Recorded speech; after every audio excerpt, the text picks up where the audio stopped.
Baik, selamat siang Bapak dosen dan teman-teman. Pada kesempatan kali ini kami akan sedikit menjelaskan terkait dengan uji asumsi klasik. Tapi sebelum itu kami akan memperkenalkan diri terlebih dahulu. Perkenalkan, nama saya Frederick Whitinger dengan NIM akhir 191 dan teman saya Monica Arneta dengan NIM akhir 173. Nah, adapun uh, submateri yaitu pertama pengertian uji asumsi klasik dan keempat uji asumsi klasik yang harus dipenuhi. Kemudian ditambahkan dengan robust. Nah, jadi apa sih uji asumsi klasik itu? Jadi, uji asumsi klasik adalah tahapan penting dalam analisis data penelitian seperti data panel atau kuesioner. Ini digunakan dalam pendekatan ordinary least square atau OLS. Nah, tujuannya untuk memastikan model penelitian itu valid, tidak bias, dan bebas dari masalah statistik.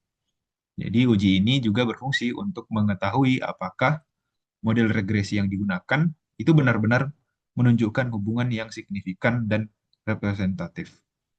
Nah, kita masuk ke uji asumsi klasik yang pertama yaitu uji normalitas.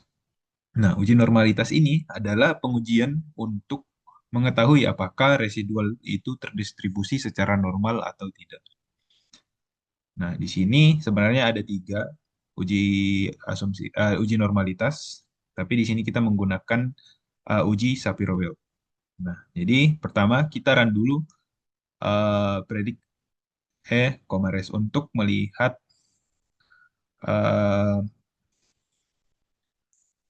untuk menambahkan variabel residual. Kita klik di sini predik e, res.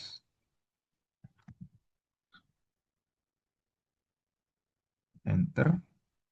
Nah, maka terlihat di sini teman-teman bisa melihat di sini ada variabel tambahan residual. Nah, kemudian selanjutnya masukkan uji normalitas. Nah, kita di sini enter. Di sini terlihat bahwa eh, nilai alfanya itu kurang dari 0,5 yang mengartikan menolak H0. Jadi di sini simpulannya data tidak terdistribusi dengan normal. Namun sebenarnya kita bisa mengabaikannya atau kita bisa mengatasi dengan yang namanya transformasi data dengan trimming atau winsorizing. Kemudian kalau teman-teman pengen itu lebih kredibel, teman-teman bisa menambahkan dengan eh, jurnal atau artikel tambahan untuk mendukung data teman-teman. Lanjut saja ke yang kedua yaitu uji multikolinearitas. Nah, multikolinearitas ini itu melihat sejauh mana variabel independen atau prediktor itu dalam suatu model regresi saling terkait atau berkolerasi satu sama lain. Nah, di sini sebelum kita run comment Vivan Centered, pertama-tama kita running lagi extract-nya yang ini, yang nomor 18, kita enter. Kemudian kita masukkan comment Viv Roman Center. Kita enter. Nah, di sini terlihat bahwa di nilai rata-rata Viv-nya ini yaitu 4,63. Nah, di sini menandakan bahwa tidak ada tanda-tanda multikolinialitas dari data-data naskah hasil Dina ini. Nah, jadi eh, mungkin kalau bisa dilihat teman-teman, mungkin yang paling mendekati yaitu eh, eh, apa di variable size ini karena nilai fib-nya itu 10,65 tapi ketika dirata-ratakan mendapatkan 4,63. Ya, yaitu ada nilai variabel independen yang saling terkait yaitu FDR dan size seperti yang saya jelaskan tadi. Kemudian cara mengatasinya yaitu menambahkan data pengamatan. Yang kedua itu drop variabel yang nilainya saling berkolerasi. Kemudian lakukan centering data. Nah, di sini centering data yaitu eh, komennya itu summarize size variable size, kemudian yang di summarize hanya rata-ratanya saja. Ya, jadi untuk komennya yaitu summarize.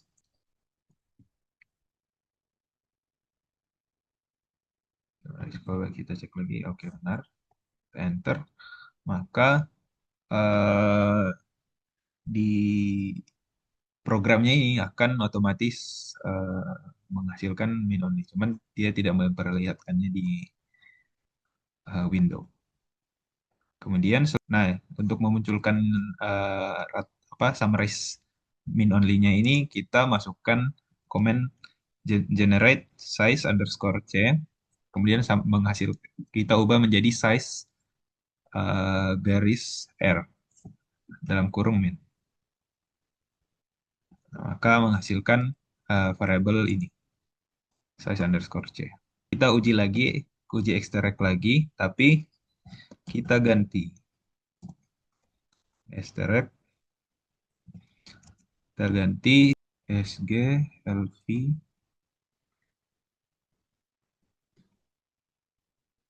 kemudian yang terakhir size underscore c, kemudian lalu fe.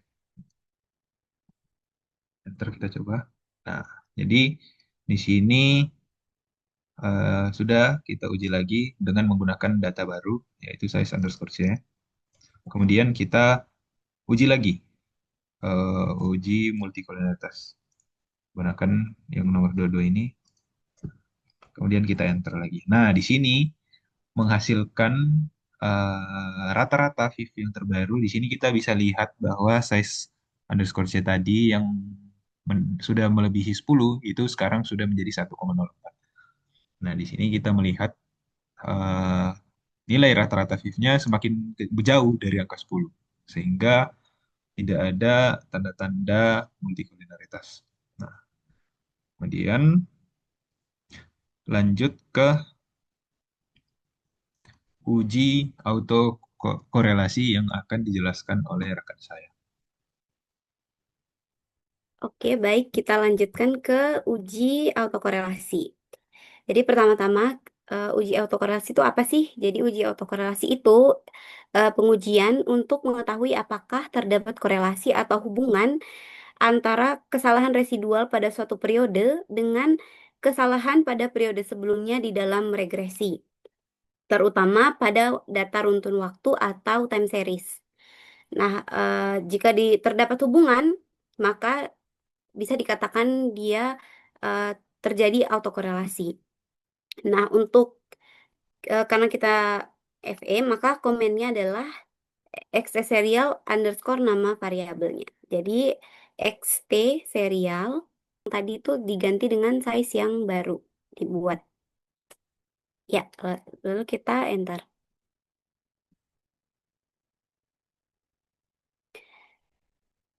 Oke, nah sekarang itu dapat hasilnya 0,0086. Untuk autokorelasi, hipotesisnya adalah H0-nya itu tidak ada autokorelasi dan H1-nya itu ada atau terdapat autokorelasi. Dan kaidah keputusannya itu dengan alfa sama dengan 0,05.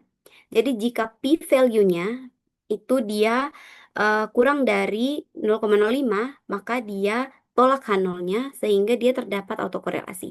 Sebaliknya jika p-value-nya lebih dari 0,05, berarti kita terima H0-nya, berarti tidak ada autokorelasi. Karena di sini p-value-nya bisa kita lihat di layar itu 0,0086 yang berarti kurang dari 0,05, berarti kita tolak H0-nya yang artinya pengujian ini terdapat autokorelasi. Sebelum kita masuk ke pengujian selanjutnya, sebenarnya untuk mengatasi autokorelasi, ketika terdapat autokorelasi di dalam uji regresi, maka cara mengatasinya adalah dengan menggunakan uji robust.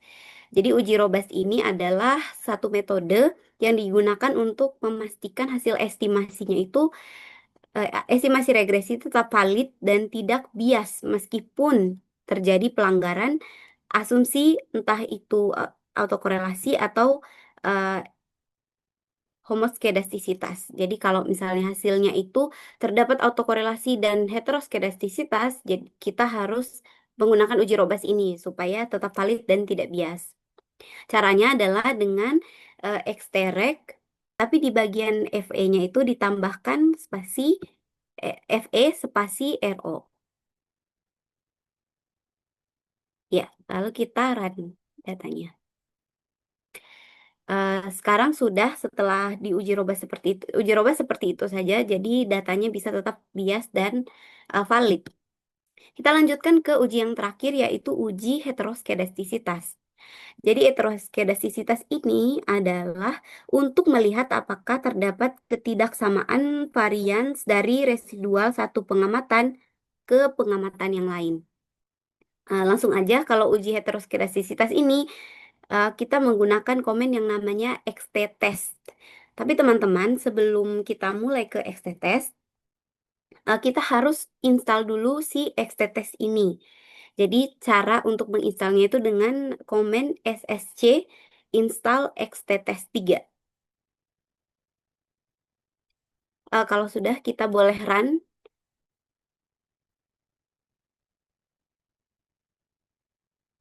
Karena kami sebelumnya sudah menginstal XT-test 3, jadi di sini keterangannya sudah diinstal. Jadi kita lanjut aja ke komen selanjutnya yaitu komen untuk uji heteroskedastisitas ini yaitu XT test 3.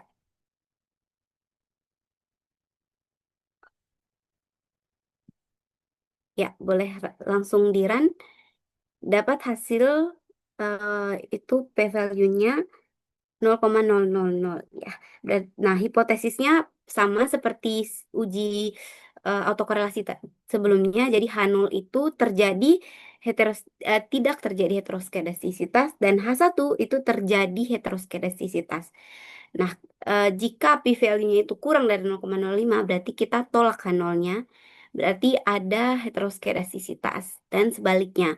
Nah, di sini karena kita dapat hasilnya 0,000 yang berarti dia kurang dari 0,05, jadi kita tolak H0-nya yang artinya terdapat heteroskedastisitas. Nah, seperti yang saya jelaskan tadi, karena terdapat heteroskedastisitas di regresi kita, maka kita bisa pakai uji Robas. Uji Robasnya itu sama seperti tadi, kita eksterek nama variabel dan Robas.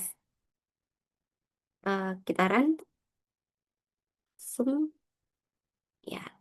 Setelah dapat hasil dari Robas ini, berarti data teman-teman sudah aman.